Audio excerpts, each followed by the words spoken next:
Thank you, Madam President. When the founders of the UN convened 8 years ago, they did so to establish an organization, among others, to save succeeding generations from the scourge of war, to reaffirm faith in fundamental human rights, dignity of human person, and equal rights of men and women, and of nations, large and small, and to lay the groundwork for a durable system that promotes justice and respect for the obligations arising from treaties and international laws. While over the following decades, we have become closer to the brink of war, the United Nations has stood the test of time, from decolonization to promoting the right to self-determination, from conflict prevention and securing peace to the provision of humanitarian assistance. The UN has continued to fulfill its founding mandate under very difficult circumstances. Therefore, the international community must honor the brave men and women who, under the blue flag, have been at the forefront in the securing of world peace. Namibia's journey to independence is one of the UN's most successful stories. It was through this very organization that our forebears tirelessly petitioned for the end of apartheid, colonial rule in Namibia, for freedom and independence of our country. At this point, I want to thank the UN family for having held a special session in remembrance of our founding president, Comrade Sam Safishuna Nujoma, when he passed on. Madam President, my personal journey with the United Nations begins in 1974, where I have had the privilege to serve my country and Africa in various capacities within the halls of this distinguished global organ. Today, I am deeply honored and humbled to stand before you as the 5th President of the Republic of Namibia, with a mandate to deliver services and to ensure justice of all inhabitants of our country. As a woman, I encourage every girl and woman by affirming that your voice matters, your vision is needed, as it will pave you a way to the helm of whatever institution you are serving. Madam President, Namibia's 8th administration is built on the strong foundation and legacy of our predecessors. Under the theme, Unity in Diversity, Natural Resources Beneficiation, and Youth Empowerment for Sustainable Development. That theme aims to shape and transform the Namibian economy through value addition and other economic activities. Hence, we have identified agriculture, sports, youth empowerment, education and training, creative industry, health services, land and housing as critical sectors supported by mining, energy, water, tourism, infrastructure development, transport, logistics, to sustain our economic development through our long-term development blueprint, Vision 2030. This vision is being implemented through a series of national development plans, NDPs. Recently, we launched the 6th NDP with its fundamental pillars clearly aligned to the global agenda, such as the SADC Regional Inductive Strategic Development Plan, the African Union Agenda 2063 and the UN Agenda 2030 for Sustainable Development. Some of our achievements include the launch and the operationalization of the National Youth Fund, which is to assist young entrepreneurs in their economic activities. In the area of education, we will abolish registration and tuition fees in all public institutions of higher learning and vocational training centers to ensure skill development. On energy, Namibia is diversifying her energy mix using all our natural resources. In addition, Namibia presented her energy compact at the African Energy Forum, thus enabling us to access concessional funding for national energy initiatives. Madam President, climate change is scorching our lands and drying up our rivers. Global instability is impacting our economies, our markets, and jeopardizing our livelihood. These are interconnected symptoms of deeper fragility in our shared system. They require our collective action rooted in apathy and shared responsibility. In this regard, I am glad to announce Namibia's bid to host the Africa Regional Hub of the Green Climate Fund. Furthermore, severe droughts, floods, and other climatics brought about by climate change cannot be overemphasized. Namibia calls for the implementation of the provision of the Namib Declaration on a strong United Nations Convention to combat desertification for a land degradation and neutral world. Namibia acknowledges the technological advance in all fields, but ethical boundaries must be respected. However, artificial intelligence must not be a substitute for human judgment or responsibility.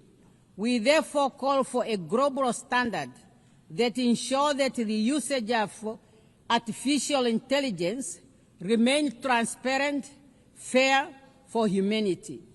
Youth unemployment, increased economic inequality, lack of adequate housing, quality education and health care, water, energy, and debt distress are among the common challenges that no one country can address alone. Through multilateral cooperation, our collective action must ensure that we all forge ahead to make the world a better place and to work together on those challenges in line with our theme, Better Together. Madam President, 30 years since the adoption of the Beijing Declaration and Platform of Action, we have made much to celebrate and to ponder on. Namibia continues to make progress in the area of women participation in politics and decision-making. Currently, Namibia's cabinet has 57% of women. As we gear up to commemorate the 25th anniversary of the adoption of the UN Security Council Resolution 1325 on women, peace and security, adopted during Namibia's presidency of the UN Security Council, Namibia will host two high-level events in Windhoek and New York. I look forward to the participation of all member states in those events to collectively reaffirm commitment to women, peace and security agenda. And through the Namibia International Women Peace Center, we will continue to advocate for the universal implementation of the Women, Peace and Security Agenda. Madam President, we note the ongoing efforts of the UN to ensure that we remain fit for purpose, including the UN Aid Initiative. We need an agile United Nations that is inclusive, respect of the UN Charter, and its purpose and principles must be our guiding star for our future endeavors. Madam President, we are meeting against a backdrop of profound global tension. The world is fractured by conflict, displacement, and economic instabilities straining multilateral cooperation and a serious issue for us to reach consensus. A global liquidity crisis threatens to plunge millions of people into poverty and insecurity. For Namibia, those crises are real. They impact our communities, test the resilience of our ecosystem, thus need urgent attention. In this context, the Southern Africa Development Community is committed to promoting peace, security, and stability in the Eastern DRC.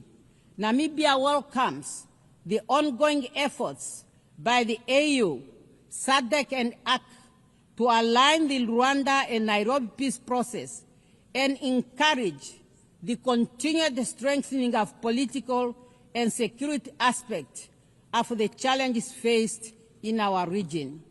We further call upon UN Security Council and good office of the UN Secretary General to strengthen negotiation and peacekeeping initiatives towards resolutions of all conflict, including those in different parts of Africa.